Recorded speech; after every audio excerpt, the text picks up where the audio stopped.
Musk has created a kind of overarching symbol of what Mr. Trump himself represents, someone who would revive and renew that heroic ethos. Yeah. And that heroic ethos cannot be expressed through political speech, and yet it is incontrovertible in the form of majestic performance a la the SpaceX. This is the Friends of History Debating Society. I am Gaius. Germanicus is here. We're in Londinium. It's cool. It's autumn here in Londinium. The Thames is turbulent. The Centurions retired have long since gone home with their families. And winter's coming on. However, the news is grotesque from the 21st century and in a way more companionable here in the 1st century AD, because we know what's going to happen to Domitian, our emperor. We'll talk of him in a moment. However, we're going to begin with the events of the 21st century that tumble without coherence. It's one darn thing after another. The headlines right now say, suspect in Coachella Valley Trump assassination attempt denies accusation, supports ex-president. That's a headline from the Denver Post. It begins to describe something that's incoherent right now. We're just going to leave it alone. It's fog of politics with 3 weeks to go till the national election. There was an arrest. A man was said to be carrying firearms. The man was said to have a pass, a counterfeit pass, to a VIP sector. And there was a rally, and former President Trump was a mile or a mile and a half away. None of that is fixed, but that's the reporting we have right now. We'll set that aside and go to the big news before this happened, which is Starship, a success never seen before. The launch of Super Heavy and Starship in the 5th test from Boca Chica. Starship was inserted into orbit, and in the meantime, Super Heavy did something that was only speculative until this moment. Super Heavy came down under command of the SpaceX, fired its engines to slow it, and then settled into what is called the chopsticks, and was recaptured on the launch pad. Engine shut down. Perfectly ready to have another Starship put on top and launch again. Nobody ever did this. Nobody ever tried this before.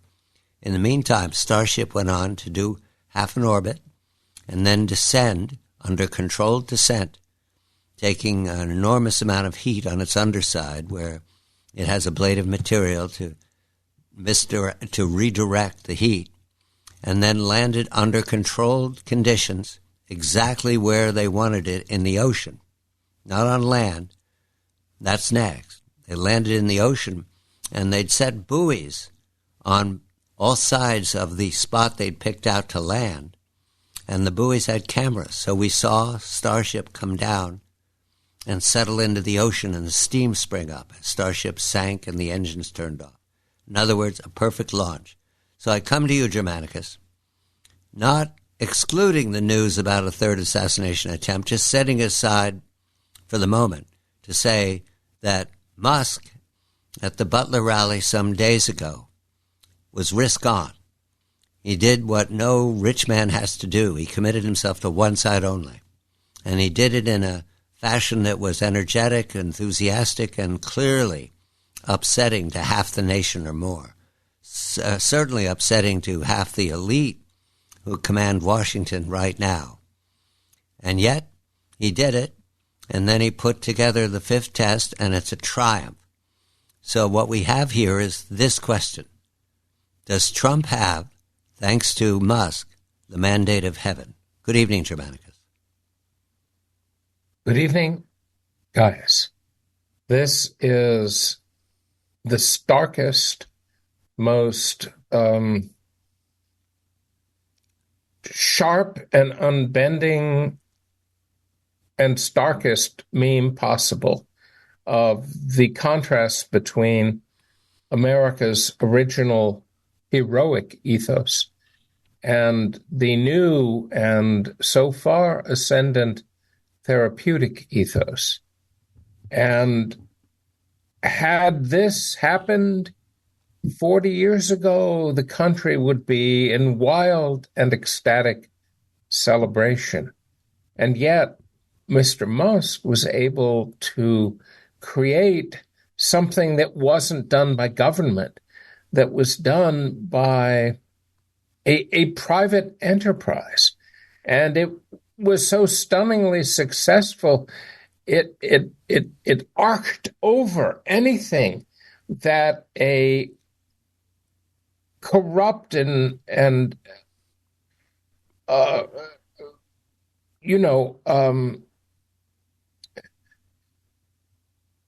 ridden NASA has not been able to achieve. And at the same time, the success is not being celebrated in our media, but rather look at the response of California to this success. The California Coastal Commission has denied the Air Force plan to give SpaceX permission to launch up to 50 rockets a year from Vandenberg Air Force Base in Santa Barbara County, simply because of Mr. Musk and his political affirmation for Trump. This represents an absolute break between the vision of America as a nation that, in the words of Kennedy, could go to the moon within just a few years, and then who knows beyond that. Star Trek, where no man had gone before.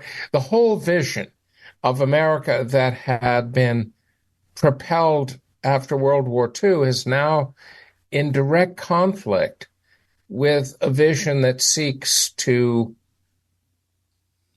leash or even destroy that vision. And this is a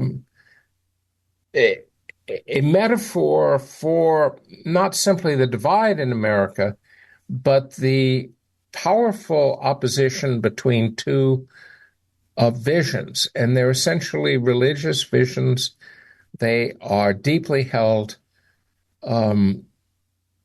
You and I, we're from a time that can treasure and remember the vision of going to the moon and then to the stars, potentially. But the other vision now would have us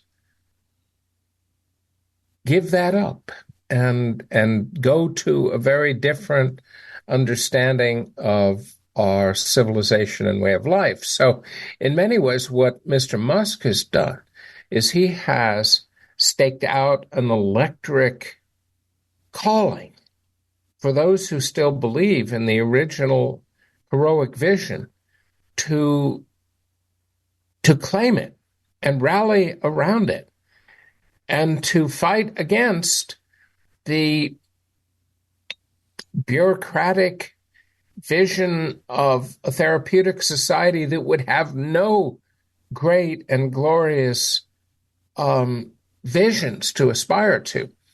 And this becomes the kind of leitmotif of America at this point in our national life. It's a puzzle, Germanicus.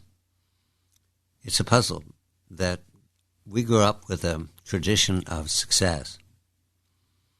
And what I see now is the celebration of failure. It's odd. It's packaged as you use the word therapeutic, it's much more articulate than failure. It's packaged as necessary to make up for the errors of the past. Is that polite enough?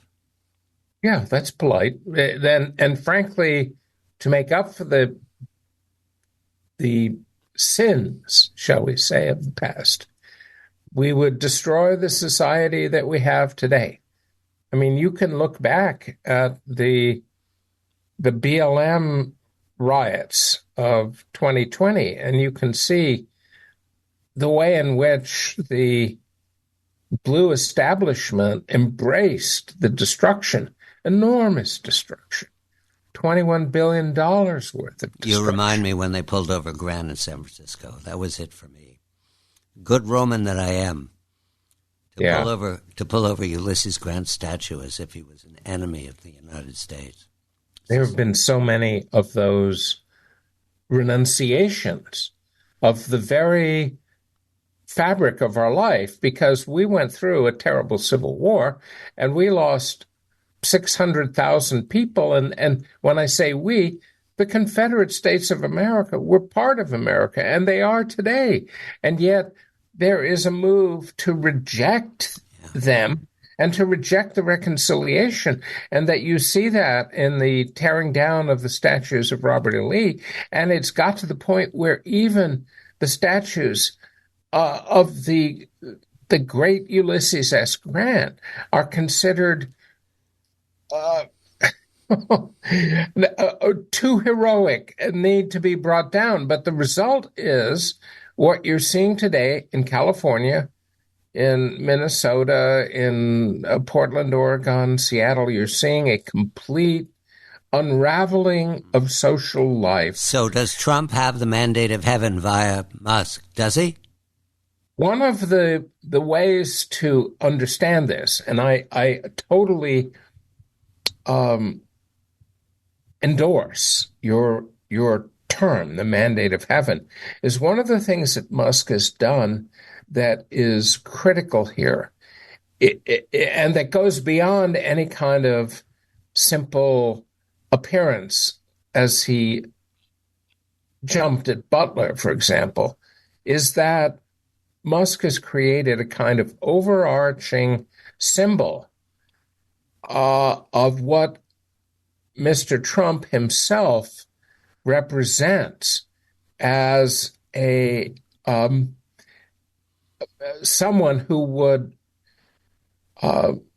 revive and renew that heroic ethos. Yeah. And that heroic ethos cannot be expressed through political speech, and yet it is incontrovertible in the form of majestic performance, a la the SpaceX, and it is a celestial confirmation, which I think is what you're saying, in the sense that the heavens are supporting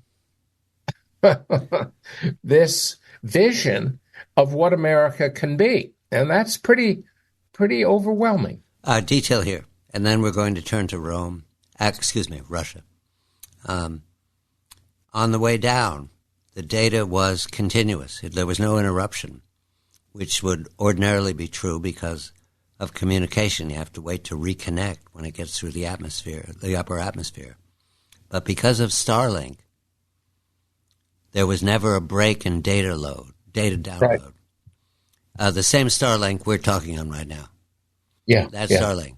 And in the course of the last 2 weeks, Musk has been, I don't want to use too strong a word here, chided by authorities for boasting that he gave away Starlink in Florida. And Trump and Musk has reminded authorities that if they had permitted him, he would have spread Starlink through the parts of the South that were very badly damaged by the previous hurricane. I just mentioned that Musk is in all things, and he can be all things to all people, but not authority. He is now understood to be an outlaw by authority. Yes, he is the absolute contrast to a bureaucratic, authoritarian world.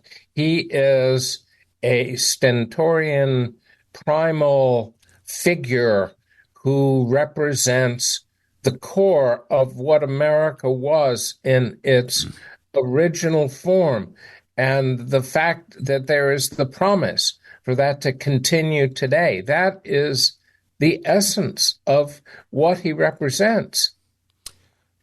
Germanicus is here. We've had some fun with Starship, and we don't know about the third assassination attempt. We're leaving that aside. There's too little information. We move to Ukraine war. Mr. Zelensky was in Washington recently with the victory plan. It was not embraced. Mr. Zelensky traveled to Germany. There was meant to be a Ramstein Air Base showdown between NATO and Mr. Zelensky and his victory plan. It did not happen because principals could not be there, chiefly the president, because of the hurricanes. So they postponed the meeting. But Mr. Zelensky did go to number 10 Downing and meet with the new Prime Minister, Sir Keir Starmer, as well as Mark Rutte, the new General Secretary of NATO, was in attendance, presenting the victory plan. That's what we know. We don't know too many details. The big stuff we've heard about: immediate NATO, immediate EU, $1 trillion rebuild, let us fire the long-range missiles. But we don't know any details. So I moved to the other side. A colleague of mine who has Russian information believes that the recruiting going on right now is for a spring offensive. Russia's going for the win. Unless it gets the negotiating terms it has demanded several times for 2 years. And that means Zelensky is not at the table. That's the presentation now. Russia is an empire. Ukraine is not. Ukraine is the broken remains of a state that was passed back and forth between empires for 1,000 years. The United States has backed something that it has no history to celebrate. It's been in too many hands, been marched over too many times, and will continue again. So I turn to Germanicus. Germanicus, the information is that Russia means to win. Does Washington see that? Does Brussels see that? Are they preparing for that? Brussels, meaning the EU, and Washington, the Imperial Court of the United States, they both understand that Russia has already won, but they can't find it within themselves to say that, because that would mean the end of the entire enterprise. And throughout this enterprise, and I would say since the autumn of 2022, after the first two Ukrainian so-called counteroffensives, Ukraine has been done. And I say this not out of any disparagement of Ukraine, which has fought stoically and heroically. But the fact is, there is only so much that you can put into the battle over time. And I have been listening to a fantastic book by Nick Lloyd. You had a conversation with him. His book on the Eastern Front in World War I delivers this indissoluble, incontrovertible message that in a major war, you have only so much that you can put into it with your people. And that within a very short period of time, you will not be able to be effective and fight anymore.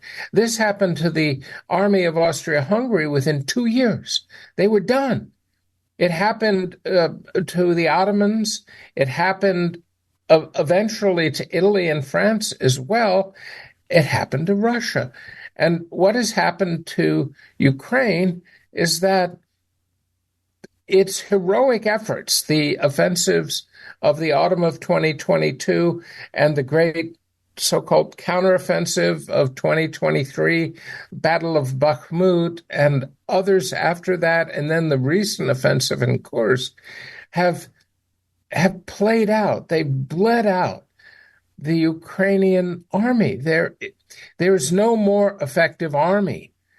And the Russians know that. The Russians have played a very patient game where they have let the Ukrainians throw themselves onto the Russians, where they have been slaughtered indiscriminately and fully and comprehensively. And the result is there's no longer an effective Ukrainian army, because armies that are effective are not about the number of people who can be put into uniform and given a gun. It's about effective men who will fight and shoot. It's about effective non-commissioned officers who have the knowledge and expertise to guide their men. And it's about the officers who offer the leadership at all of those levels that must exist within an effective army. They're all gone. They're all completely depleted. The Ukrainian army of 2022 is gone, and the replacement army is gone. And now there is nothing. So, of course, Russia wants to finish this war.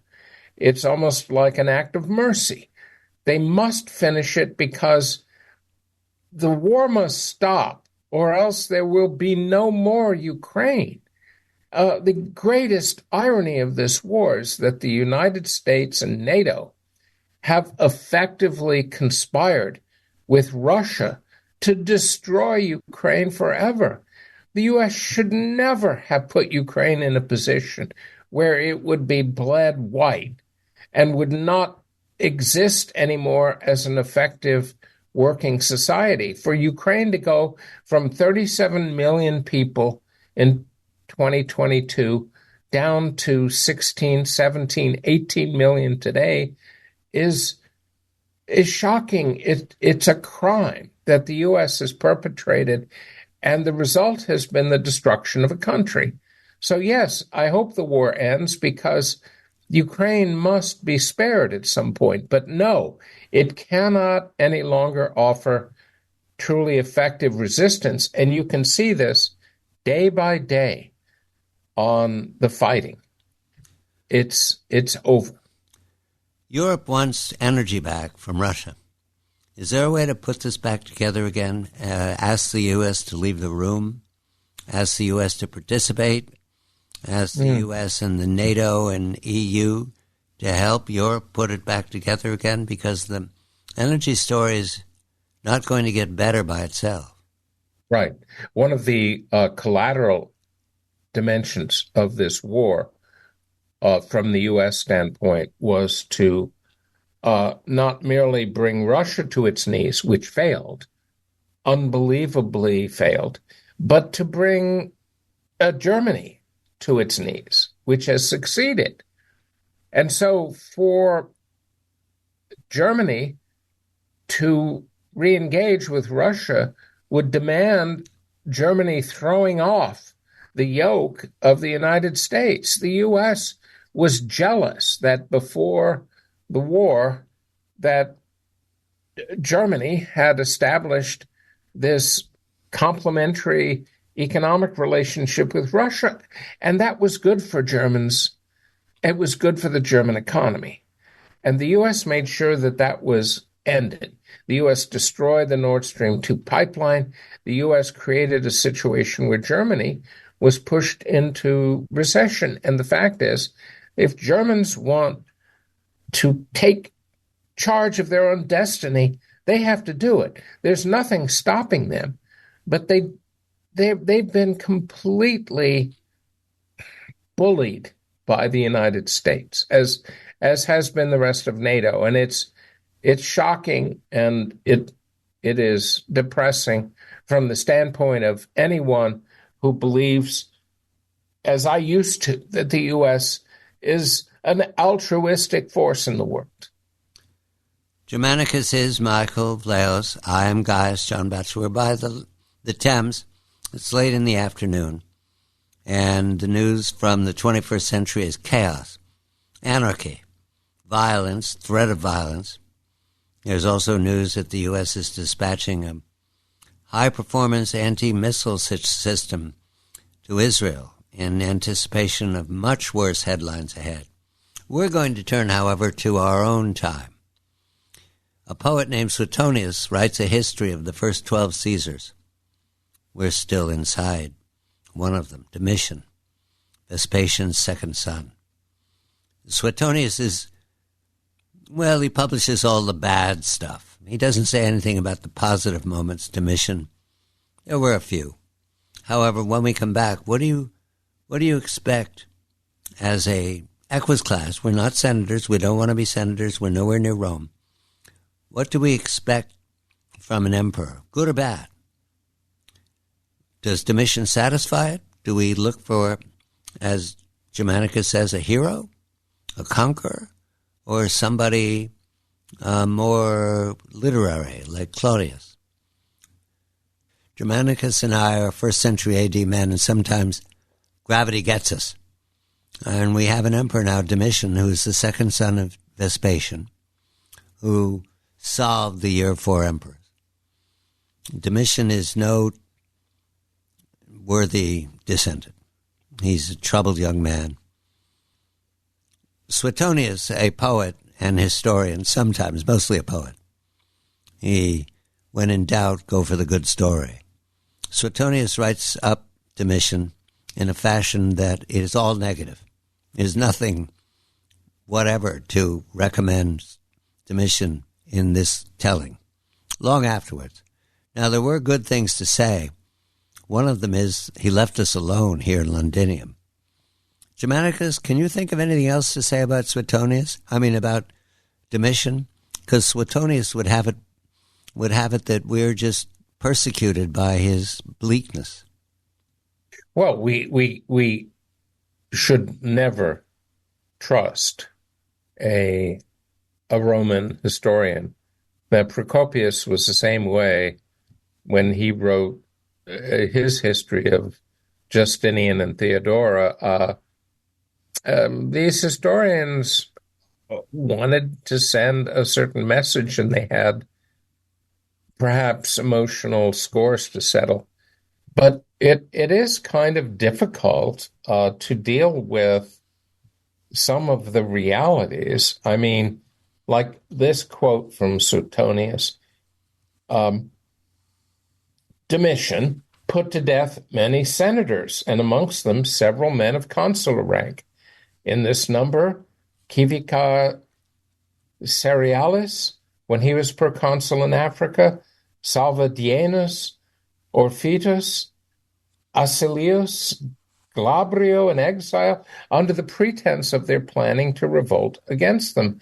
The rest he punished on very trivial occasions, as Aelius Lamia for some jocular expressions which were of old date and perfectly harmless, because upon his commending his voice, after he had taken his wife from him, he replied, "Alas, I hold my tongue."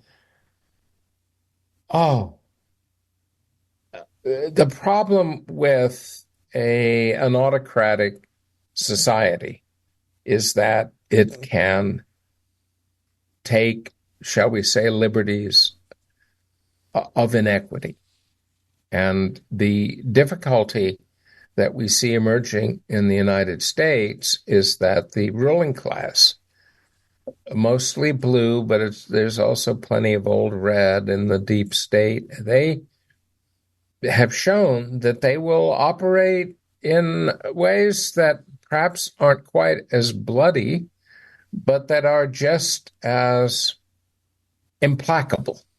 And you see this in the entire censorship regime that was created in the Biden administration. I mean, especially on Twitter before Trump sent them scurrying. And all of the efforts to control speech are simply an entering wedge for a much larger rule that is, in many ways, not so different from what happened to the Roman Empire. Now, if you recall, under Augustus and later under Claudius, none of those prescriptions attained. I mean, Augustus was very relaxed and accommodating, tolerant of dissent. But his adopted son, Tiberius, not so much. Caligula, not so much. Claudius returned things to a little better situation. But being followed by Nero, no. And then, things weren't so bad under Vespasian, but obviously his son Domitian just got happy with prescription. You see this in all sorts of autocracies, Castro's Cuba, old Soviet Union. You see it everywhere. Today, even in Brazil. But it is potentially not simply lurking, but looming in the United States. And we should not ignore this development. It's right in front of us. Is Cleopatra a representative of the elite in Rome? Does she represent the Senate? I can't tell anymore. She seems hollow. As a representative of the Senate, they could have picked one of their own. She was supposed to be one of their own, but I begin to doubt it. Do you? Our Cleopatra is a souffle, a construction. Yeah. And she serves the purpose of the senatorial class of blue. And as such, she is as far from the original Cleopatra, who was a woman of an immense capability and discerning judgment, although ultimately she made one wrong move. But the fact is that we are facing an oligarchic onrush where you have potentially an entrenched oligarchy that puts up papier-mâché figures who are said to be decision makers and leaders, but who are nothing more than figureheads. And figureheads as a papier-mâché mask. And this is quite clear. And in fact, it is so obvious that it is almost impossible for any sentient person to deny. They're unhappy with Cleopatra, the Senate. They're voicing it. Well, Vogue is the latest indicator of how far things have gone. The wife of the recently deposed Emperor, Mr. Biden, was also given a cover on Vogue. The cover on Vogue that the new presidential candidate occupies is indistinguishable from one of those court paintings of Louis XVI that is maddening because of the arrogance of the office that he exudes, as was true of the paintings of Louis XV and Louis XIV. These are emblazoned icons of something that has gone wrong in society. Germanicus is Michael Vlahos. We're speculating because we know Domitian will come to a rough spot and then leave us. We're speculating about what the 21st century would look like. If it goes this way or that way, it's still a binary choice. Starship, however, is celebrated. There's no irony there. First time, any time, you can demonstrate a dream come true. Celebrated. This is the Friends of History Debating Society. I'm Gaius, by Londinium. We're going on to the theater. It might be shut again. There's a round of some virus going around. 21st century understands this. They close theaters very quickly. But we'll see what's available, if there's anything, tonight. Of course, we'll sacrifice to Augustus. He's our touchstone. And we're okay. Domitian, we didn't write any of this down tonight. We never write it down. And fortunately, in the 1st century AD, recording devices aren't what they will be in the 21st century. I'm John Batchelor.